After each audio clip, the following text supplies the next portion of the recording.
Hello everyone, welcome to your own channel Anusha Genius Labs. We are talking about NEET के यार सबसे important 3-4 topics chemistry के कौन से हैं जिनको हम लास्ट 10 ईयर्स से अगर कंपेयर करें तो सबसे ज़्यादा क्रूशियल सबसे इम्पोर्टेंट टॉपिक्स कौन से जो आप करके ईजिली अपना स्कोर इंप्रूव कर सकते हो। तो चलिए बात करते हैं इस पूरे सेशन में उन टॉपिक्स के कुछ इंपॉर्टेंट फॉर्मूले भी रिवाइज करेंगे और वो 3 मोस्ट इंपॉर्टेंट टॉपिक और उनके सारे फॉर्मूले हम इस सेशन में कवर करने जा रहे हैं, which is a very small session but आपको काफ़ी कुछ हेल्प करेगा।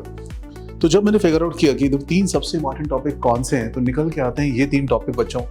और ये टॉपिक हैं, सबसे पहला टॉपिक आपके पास स्क्रीन में देखिए विच इज इक्विलिब्रियम।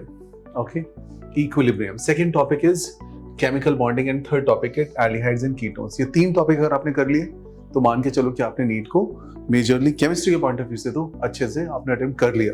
काफी सारे क्वेश्चंस यहाँ से बनते हैं। तो चलिए देखते हैं केमिकल एंड इक्विलिब्रियम में क्या क्या फॉर्मूले होते हैं। एक बेसिक रिजल्ट होता है हमारा किसी भी इक्वेशन के लिए केसी निकालना। इसमें ध्यान रखना प्रोडक्ट डिवाइडेड बाय रिएक्टेंट। पहले प्रोडक्ट होता है ऊपर से, इसके बाद रिएक्टेंट लिखे जाते हैं। ठीक है, सो प्रोडक्ट की पावर जो भी इसकी कोएफिशिएंट्स हैं अपॉन रिएक्टेंट। एक और यहाँ पे रिजल्ट आता है Kp equals Kc RT power delta n. तो ये हमें सबको पता होता है Kp Kc का भी इक्वल होता है जब डेल्टा एन 0 हो जाए या फिर RT की वैल्यू 1 हो जाए, दो में से कोई एक चीज हो जाए। किसी भी रिएक्शन में रिवर्स K कैसे निकालते हो 1/K ऑफ फॉरवर्ड और ओवरऑल के लिए K1 K2 का मल्टीप्लाई कर देते हो। ये भी एक स्टैंडर्ड फॉर्मूला होता है जो आपको आना चाहिए। देखिए नेक्स्ट फॉर्मूला आपके पास Kp is alpha square P upon 1 minus alpha square। ऐसे रिजल्ट भी आपको यूज करना आता है। तो ये रिजल्ट कैसे निकालते हैं, जैसे इक्वेशन गिवन है A gives B plus C तो आप लिखोगे 1 minus alpha alpha alpha। Total moles आपने 1 plus alpha निकाले, 1 plus alpha से डिवाइड कर दिया, सबके मोल फ्रैक्शंस निकाल लिए और मोल फ्रैक्शन को मल्टीप्लाई किया टोटल प्रेशर से तो पार्शियल प्रेशर आ गया। पार्शियल प्रेशर को रखे हमने Kp सॉल्व किया। तो Kp ऐसे लगता है Kp is if equation is A gives B plus C तो Kp हो जाएगा मेरा Pb into Pc divided by Pa। यहाँ पे सब वैल्यूज रखोगे, सॉल्व करोगे तो ऐसी इक्वेशन आती है। कैच, अल्फा और P टेम्परेचर पे ही डिपेंडेंट होते हैं। ऐसा नहीं कि Kp की डिपेंडेंस अल्फा और P पे है, यानी अगर आपने अल्फा चेंज किया तो Kp चेंज हो जाएगा, नहीं।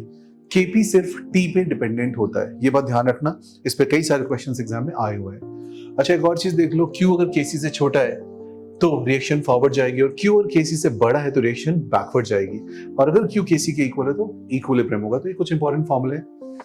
एक और वैन टॉफ इक्वेशन आपने पढ़ी होगी, log of K2 by K1 is delta H upon 2.303 R 1 upon T1 minus 1 upon T2। इसमें यहाँ पे K2 K1 है और यहाँ पे T1 T2 है। ठीक है, उल्टा करोगे तो वैल्यू भी रिवर्स हो जाएगी। So this is few formulae from chemical equilibrium. Now see let us some formulae from ionic equilibrium। तो ionic में क्या क्या इंपॉर्टेंट फॉर्मूले होते हैं। pH is minus log H plus। देखिए फर्स्ट रिजल्ट आपके पास यहाँ पे POH is minus log OH minus and pH plus VOH is equal to 40 at 25 degree Celsius. Her temperature पे ऐसा नहीं होता, ठीक है, at 25 degree Celsius. pH is pK plus log of salt upon acid। Henderson equation POH is pKb plus log of salt upon base। इसी का buffer equation का basic form. Okay, base के लिए Kw is H plus OH minus multiplication 10⁻14 के बराबर होता है। K into Kb is equal to Kw। ये कॉन्जुगेट पेयर्स में यूज करना, जैसे आपको दिया जाए अमोनिया और उसका कॉन्जुगेट पेयर NH2- आप यूज कर सकते हो। ठीक है, degree of ionisation alpha is √K/C and percentage ionisation is percentage alpha. तो इसकी वैल्यू भी निकाल सकते हैं हम। वीक एसिड के लिए H plus होता है √K/C, राइट। pH आएगा ½ pK minus log C। काफी इंपॉर्टेंट फॉर्मूला होता है ये भी। सॉल्युबिलिटी प्रोडक्ट में KSP, AgCl के लिए S², AgTCl4 के लिए 4Sq, ऐसे कंपाउंड के लिए 108S5 और MXNY के लिए X power X, Y power Y, S power X plus Y। बहुत ही स्टैंडर्ड रिजल्ट है, आपको पता भी होगा। हाइड्रोलिसिस में फॉर्मूले को रिवाइज करें। सो KH is Kw by K, this is weak acid, strong base, Kw by Kb, weak base, and the last one is weak acid, weak base, right? Common ion effect, H plus is K into acid upon salt. So suppress ionization of weak acid। तो basic बातें आपको पता होंगी तो आप आराम से कोई भी क्वेश्चन इजीली टैकल कर सकते हो। चलिए, तो ये आपको समझ में आ गया। अब हम आते हैं कुछ और कॉन्सेप्ट्स पे, जैसे कि केमिकल इक्विलिब्रियम के अंदर में ली चैटलर प्रिंसिपल और उसके एप्लीकेशन पे। सो लीच एट्रिब्यूट्स में टेम्परेचर बढ़ाने पे रिएक्शन कैसे जाती है बच्चों? टेम्परेचर बढ़ाने पे रिएक्शन जाएगी एंडोथर्मिक साइड, प्रेशर बढ़ाने पे टुवर्ड्स फ्यूअर गैस मॉलिक्यूल्स यहाँ पे होंगे, जैसे आपने लिखा 2A gives B plus 3C and let's say all are gas. So अगर प्रेशर बढ़ाओगे तो रिएक्शन बैकवर्ड जाएगी, प्रेशर कम करोगे तो रिएक्शन फॉरवर्ड जाएगी ताकि इसको अपोज कर सके। कैटलिस्ट ऐड करेंगे तो कोई शिफ्ट नहीं होगा, कॉन्सेंट्रेशन बढ़ाओगे तो एडेड स्पीशीज के ऑपोजिट जाएगी। Inert gas at constant volume में कोई भी इफेक्ट नहीं होता और inert gas at constant pressure में इफेक्ट प्रेशर का उल्टा होता है, ठीक है? तो ये कुछ बातें आप ध्यान में रखेंगे। NEET 10 year trap, KC and KP only change with temperature, ये काफी बार पूछा गया है। Everything else pressure, concentration, catalyst, volume changes the position of equilibrium but not the value of K. This appears an MCQ every 2-3 year, काफी standard question होता है, मैंने बताया भी आपको। Effect on Kc and Kp. Temperature change, Kc changes. Pressure change, Kc is unchanged. Kp is unchanged. Concentration, K is unchanged. Catalyst, K is unchanged. Inert gas, K is unchanged.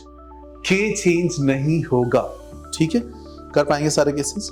तो चलिए हम कुछ और डिस्कशन करते हैं। Next topic जो मैंने बोला, पहला टॉपिक आपका इस तरीके से पूरा रिवाइज होता है विद इन नो टाइम। अब दूसरे टॉपिक पर चलते हैं। दूसरा टॉपिक था केमिकल बॉन्डिंग। इंपॉर्टेंस के हिसाब से लास्ट 10 इयर्स के डेटा के हिसाब से ये पूरा डिस्कशन है। फॉर्मल चार्ज का formula, okay, V - N - B/2। ये फॉर्मूला आपको आना चाहिए। फॉर्मल चार्ज कैलकुलेशन आपको आनी चाहिए। कैसे निकालते हैं formal charge? Valence minus non bonding minus bonding by 2। Mu का value Q × D, okay. Dipole moment का वैल्यू डिवाई में कैसे निकालते हैं वो आपको आना चाहिए, ठीक है। बॉन्ड ऑर्डर का formula half of bonding minus anti bonding आना चाहिए। Higher bond order short bond, stronger bond higher energy. Percentage ionic character mu observed upon mu ionic into 100। देखो 100% आयनिक नहीं होता, आयनिक प्लस कोवलेंट मिला के टोटल 100% होता है।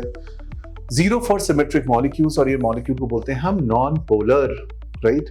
Polling electronegativity and bond, if difference in electronegativity is more than 1.7 ionic होगा, 0.4 to 1.7 है तो पोलर होगा कोवलेंट फॉर्म में, एंड अगर लेस देन 0.4 है तो नॉन पोलर कोवलेंट होगा, राइट।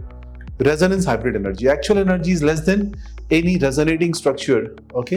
सो इसमें रेजोनेंस एनर्जी आप निकाल सकते हो, इसके भी डिस्कशन आपको आइडिया है। तो आप क्या करते हो, एक गिवन डेटा होगा, एक आप कैलकुलेट करोगे, दोनों का डिफरेंस निकालोगे, माइनस साइन लगाओगे, वहां से आप रेजोनेंस एनर्जी की वैल्यू निकालते हो। नेक्स्ट क्वेश्चंस जो आते हैं आपके मॉलिक्यूलर ऑर्बिटल थ्योरी से आते हैं, तो इसमें जो फिलिंग ऑर्डर है अपने को एक बार रिवाइज करना आना चाहिए, पूरा ठीक से आना चाहिए। सिग्मा 1 है सिग्मा 1 स्टार, सिग्मा 2 है सिग्मा 2 स्टार, पाई 2px, पाई 2py और पाई 2py, पाई 2pz, सिग्मा 2px, पाई 2px स्टार, पाई 2py स्टार और पाई 2py स्टार, पाई 2pz star, sigma 2px star. ये वाला ऑर्डर कब यूज करना है आपको? ये यूज करना है आपको B2 C2 N2 के केस में, 10 12 14 के केस में, ठीक है, 10 12 14 के केस में। और अगर और कोई केस है तो ये ऑर्डर आप सिग्मा और इसको एक्सचेंज कर देना, सिग्मा पहले होगा पाई बाद में होगा। तो ये आप ध्यान रख सकते हैं, इजीली सॉल्व कर सकते हैं। अनपेयर्ड इलेक्ट्रॉन्स होंगे तो पैरामैग्नेटिक हो जाएगा, ऑल पेयर्ड इलेक्ट्रॉन्स है तो डायमैग्नेटिक हो जाएगा। Root of n × n+2 in Bohr magneton, ये आपको मैग्नेटिक मोमेंट की वैल्यू देता है। H2 He2 इनके लिए 0 होता है, डज नॉट एग्जिस्ट हो गया। N2 का 3 होता है, O2 का 2 होता है, O2 minus 1.5, O2 2 minus 1, O2 plus 2.5, O2 2 plus, theoretically 3 होना चाहिए बट पॉसिबल नहीं बनेगा वैसे। सो नीट का 10 year trap, long lone pair repulsion is more then bond pair repulsion, काफी पूछते हैं। Every lone pair reduces bond angle by 2.5 degrees. Ammonia और वाटर का bond angle comparison. BF3 is planar, sp2 no dipole but NF3 is pyramidal। Ammonia NF3 पे question आपके advance में भी आया हुआ है। NH3 NF3 अगर कंपेयर करोगे तो दोनों में NH3 का बॉन्ड एंगल भी ज्यादा होता है और उसका डाइपोल मोमेंट भी ज्यादा होता है, ध्यान रखना है पॉइंट, ठीक है। नेक्स्ट आ जाते हैं। Next is valence shell electron pair theory, geometry and hybridisation, most repeated. ये सारे क्वेश्चंस में से क्वेश्चंस एग्जाम में आते ही आते हैं, तो इसको एक बार आप जरूर से प्रिपेयर करिएगा, मिस मत करिएगा किसी भी कॉस्ट पे, किसी भी कंडीशन में। जैसे SF4 का शेप जो होगा सी-शॉ शेप होगा, 4 सिग्मा 1 लॉन पेयर केस है, ठीक है। वाटर आपका बेंड शेप आपको पता है, ये PCl5 triangle bipyramidal. Ammonia pyramidal, ये आपके टेट्राहेड्रल हो गए, ये आपके ट्रायंगल प्लेनर हो गए, ये आपके लीनियर स्ट्रक्चर्स हो गए, और ये वाले टी शेप्ड हो गए। XeF2 लीनियर हो गया, XeF2 I3 - ICl2 सारे ही लीनियर शेप हो जाएंगे।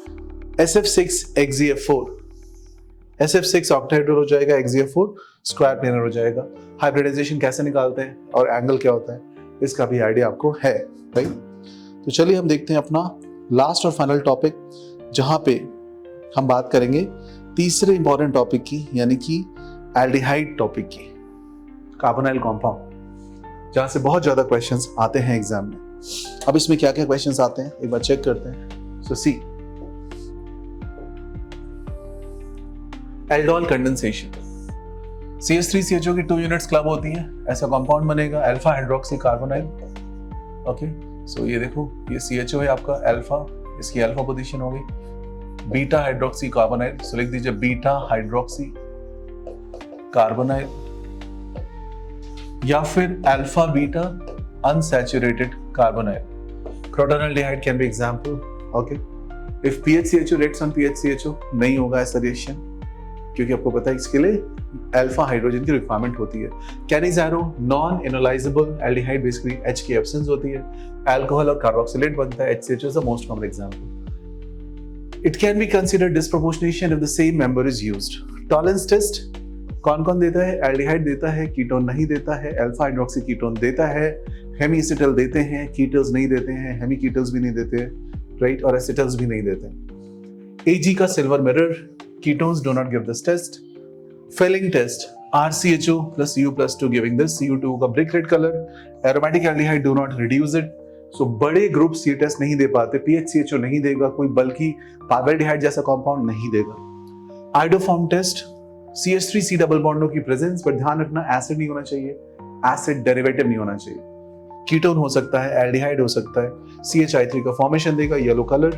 Okay, so methyl ketones can give, aldehydes can give, even ethanol can give. Ethanol के केस में NaOH के साथ I2 है तो देगा, लेकिन NH4OH के साथ I2 लेके आओगे तो नहीं देगा।